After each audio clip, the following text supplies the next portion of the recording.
we must undertake, my buddies, governors, we must agree that it is time. We have the human capital, we have the resources, we have the land to produce all these items in Kenya, save ourselves foreign exchange, improve the earnings of our farmers, and improve the general wealth of our population. Because this 520 billion is a market that we don't have to look for. It is a market that is already in Kenya. All we need to do is to produce and satisfy that market. So, edible oil, for example, I have had a conversation with many governors. I last had the last conversation with Governor Wanga from Homa Bay. We've had this conversation from Migori, Homa Bay, Kisumu, Siaya, Busia, Kakamega, Bungoma. We are spending 120 billion every year to import edible oil. We can produce this edible oil in Kenya. Those 6 counties, including the ones at the coast, from Lamu, Tana River, Kilifi, a bit of Mombasa, and Kwale, we can produce. And we are now working on a program, and I want to ask my friends, the governors, to work with us so that we can stop importing products that our farmers can produce. Palm oil is one space we're going to work on with you. We have already identified where we are going to get the seeds. We want to work with you to get the farmers, to get the areas. We've already done a bit of work in that space, number 1. Number 2, sunflower. We are already importing seeds, 200,000 tons. We want to begin the planting. We have identified the counties, we've sensitized the counties to begin in October to plant for sunflower. Go down to canola, go down to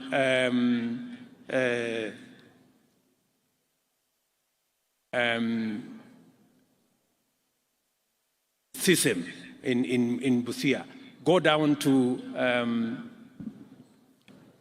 what is that other? Groundnuts and the rest of them. We have all that space to produce edible oil in Kenya. I want to encourage the counties who are here to work with us. Collaboratively, we are going to unlock a huge potential. Rice is one such. We have 120,000 acres in Tana River.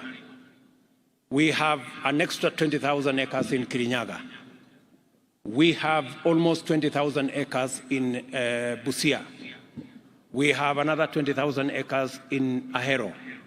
We have almost 30,000 acres in Kucha. I think that must be in Migori.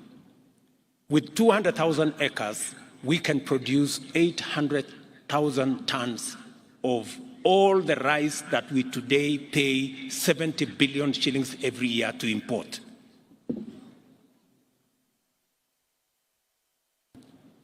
The numbers are there, the farmers are there.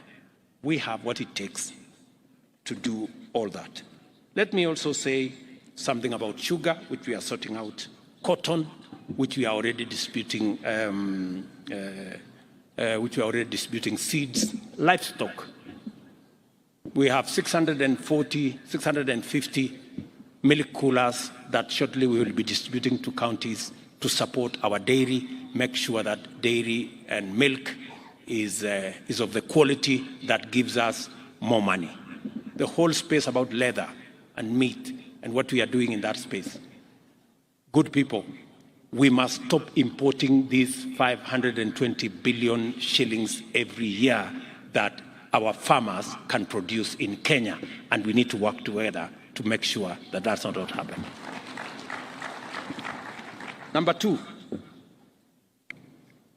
we need to agree on being deliberate and intentional about creating opportunities for our young people to find jobs and work. You heard my elder sister Meg, what she said here. By the way, many people may have been wondering whether she was talking about Kenya or another country. For your information, she was talking about Kenya. Yeah? And we have managed, you've seen the list of investments that have been done in the last 12 months.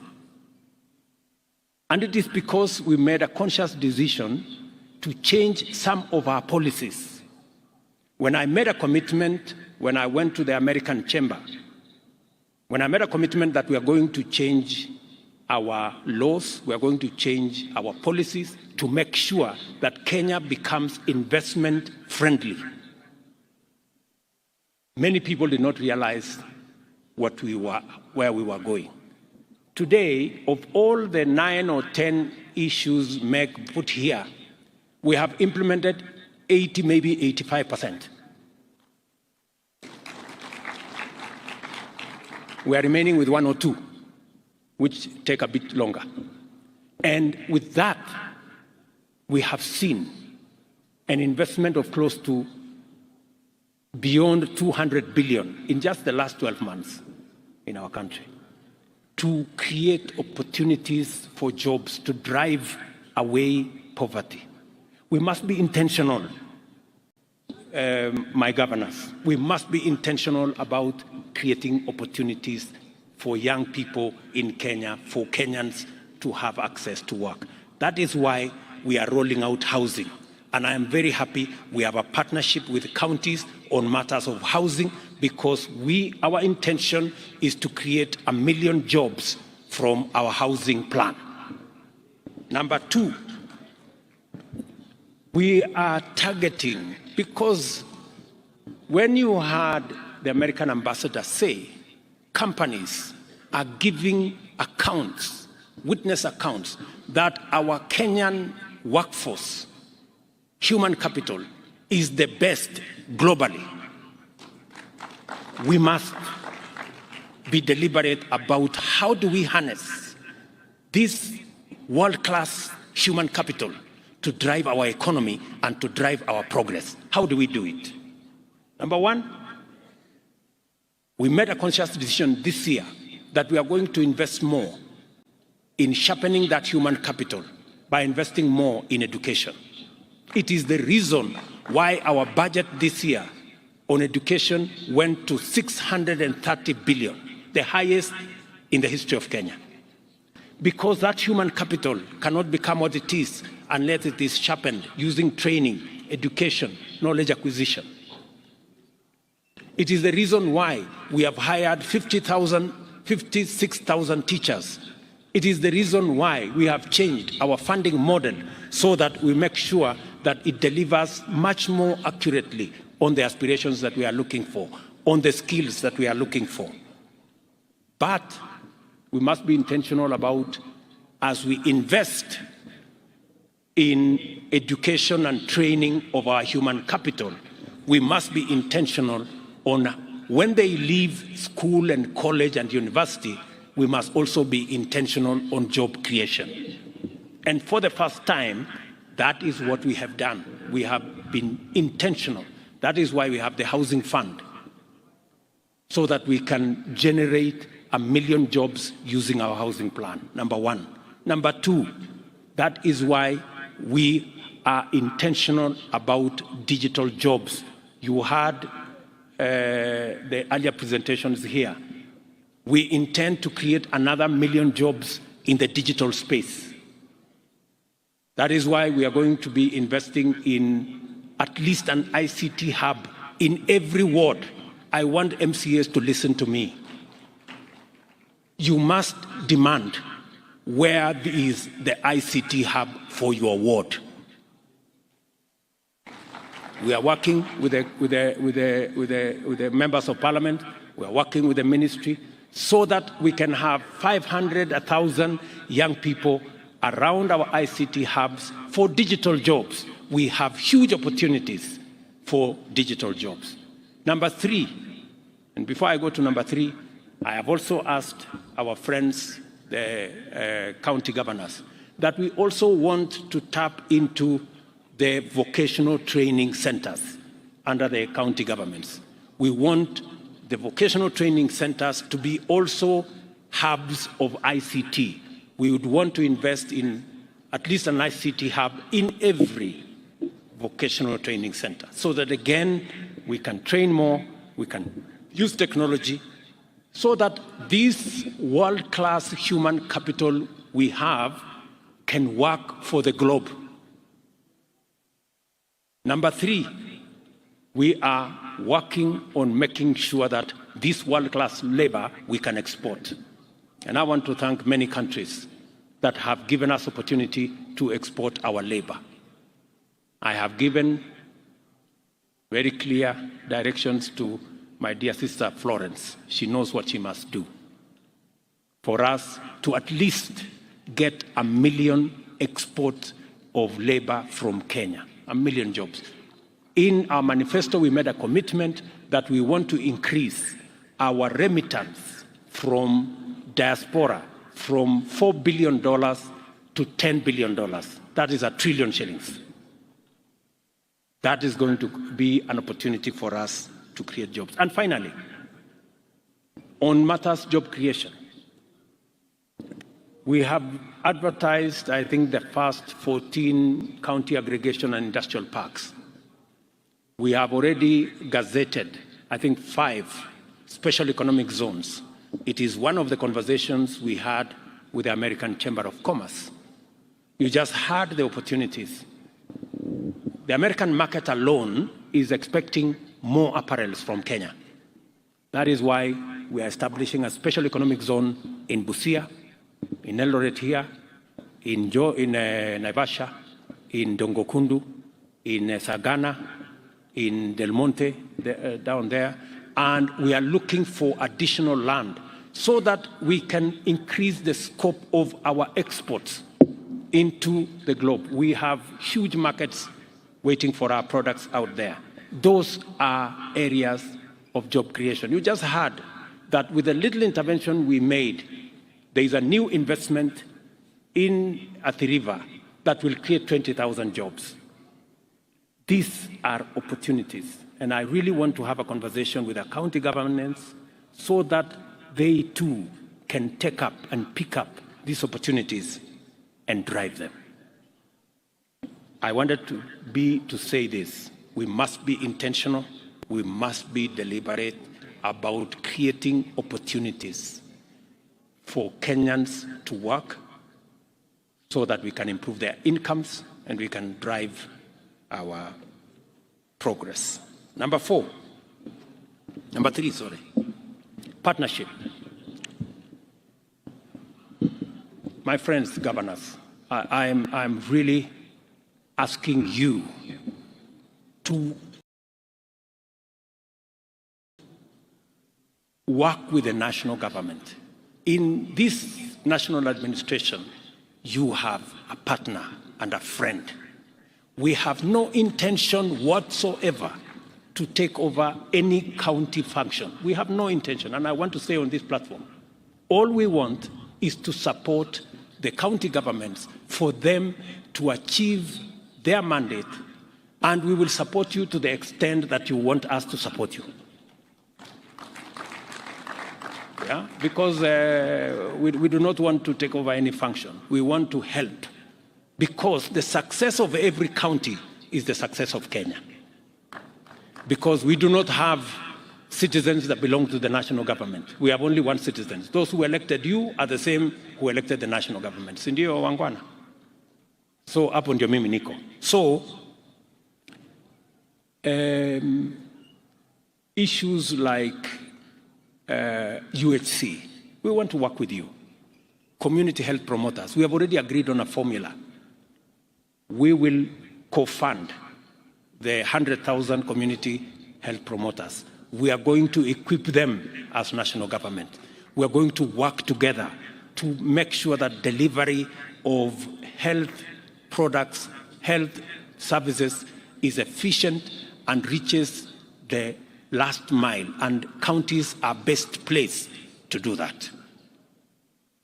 We need to work together on markets. As you have seen, markets is run by counties. But as you also know, in my campaign, Mama Mboga was front and center of my campaign. I simply cannot walk away from them. So I have to build these markets.